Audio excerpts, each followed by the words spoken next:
Have you ever been in a relationship and felt like something just wasn't right? Like no matter how hard you tried, things just didn't seem to be working out the way you wanted?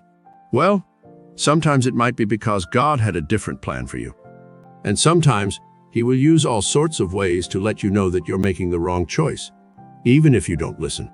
So if you've ever found yourself questioning whether your relationship was meant to be, keep watching till the end to find out. But before that, please feel free to like and subscribe to our channel. Without further ado, let's get started. Here are 7 ways God will use to tell you not to be with a person. Number 1. A lack of inner peace.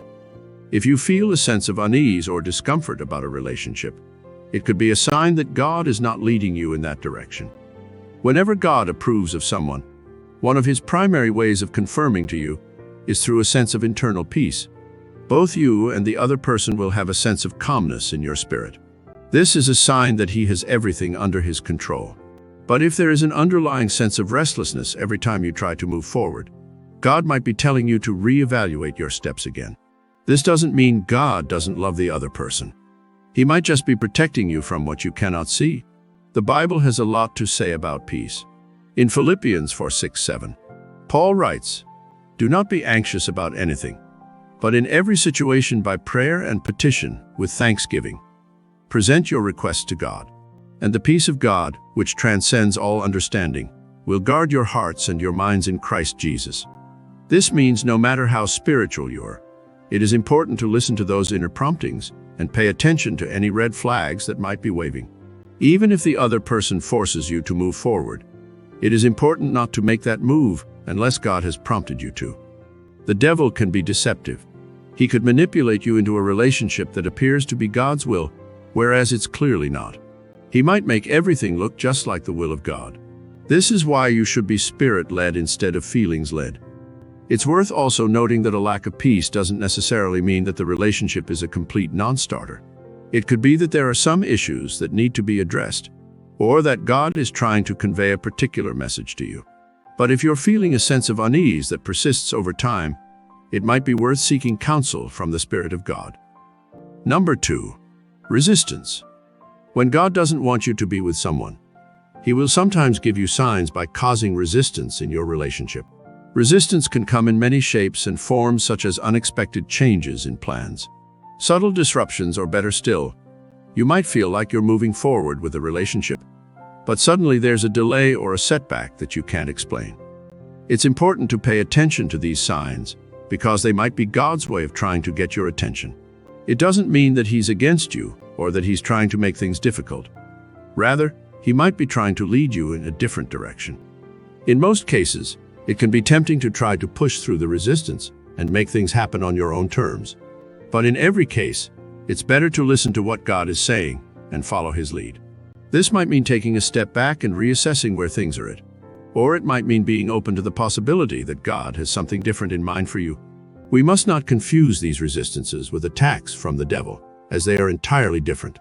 The resistance which comes from the devil is intended to bring confusion and delay, whereas the resistance which comes from God is to protect you and give you time to think again. If you feel God is asking you to hold on, never try to force your way or speed things up. It is better to be slow and sure than to be fast and fall. If God resists you from committing to someone, you should accept that and take it gracefully. Number 3. Red flags. If you are noticing red flags or warning signs in the relationship, such as disrespect, abuse, or other unhealthy behaviors, it could be a sign that God is not leading you to pursue a relationship with that person. In Ephesians 5:25 it says, "Husbands, love your wives, just as Christ loved the church and gave Himself up for her." If the person you are interested in is not treating you with love, respect, and care, it may be a sign that God is not leading you to pursue a relationship with that person. The truth is, most times, we tend to trust our abilities rather than trusting God's abilities. We think we are powerful enough to change people after marriage. Changes aren't a guarantee.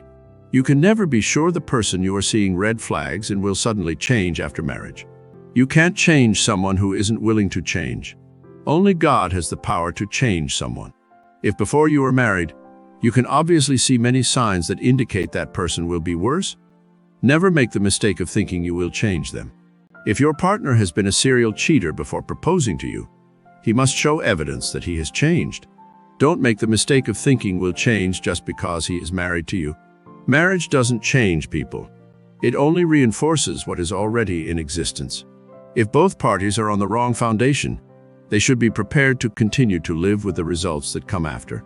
This doesn't mean we shouldn't give people a chance, but it means we should take precautions to know what we are walking into. Whoever you are getting married to must agree to be willing to let go of their bad behavior before you tie the knot. Otherwise, you might spend a great deal of your marriage praying for healing, rather than enjoying the blessings of God. Jesus said a good tree cannot bear evil fruit. Neither can an evil tree bear good fruits. If he has been beating you before marriage, you should be prepared to continue to be treated in a similar manner. If you ignore the red flags saying love is blind, then indeed marriage will open your eyes. Number 4, you lose your identity. When it comes to relationships, the wrong kind can totally transform who you are in ways you never would have imagined. When a person falls into a relationship that is not meant to be, it may start subtly changing their entire being. An angel can become a devil. A spark of joy can become a raging fire, and coolness can become a boiling point. A relationship from God is one designed to bring out the best in you. It will give you the freedom to rediscover your true self and discover your mission and purpose on earth. But when a relationship begins to make you lose your original identity, that can be a clear sign that it doesn't come from God. Take a moment to think about someone you knew who has changed drastically over time because of the people they surrounded themselves with. What was once a calm and peaceful person had become resentful or irritable in the blink of an eye. If you find yourself becoming more bitter, more irritable, or doing things that aren't your true self, then those may be warning signs that the relationship is slowly making you lose your real identity. Suddenly it can feel like you're a world away from the person you used to be. And it's only when we take a step back that we realize the truth. It might take strength and courage to let go of something that is toxic and damaging.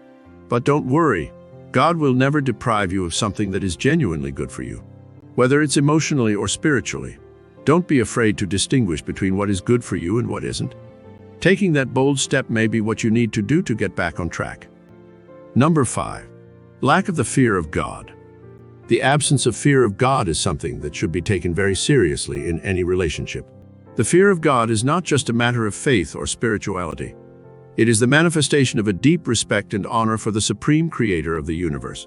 Without such reverence, the partner in the relationship will carry no restraint. That is, no one to call them to order when necessary.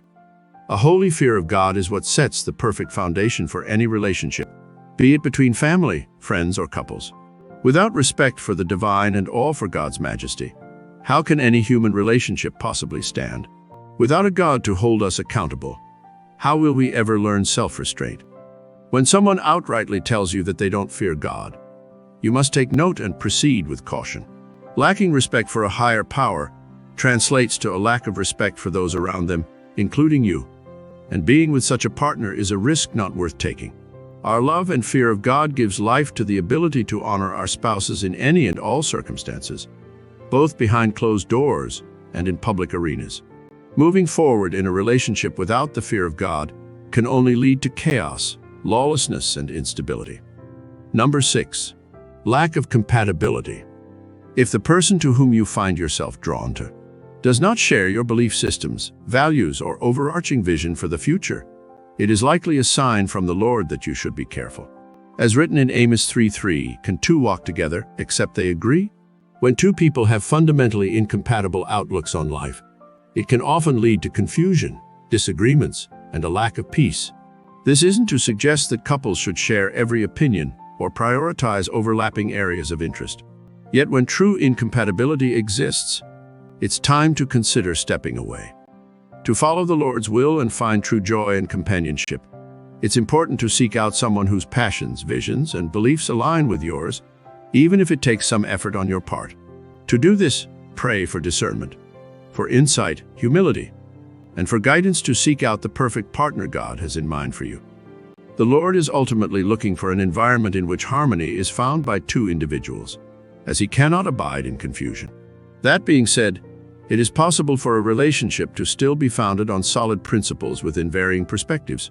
But if there are deeper, fundamental incompatibilities between two people, from beliefs, aspirations, perspectives, and so forth, it might be best to thank the Lord for the signs that point out their true intentions and part ways in respect and love.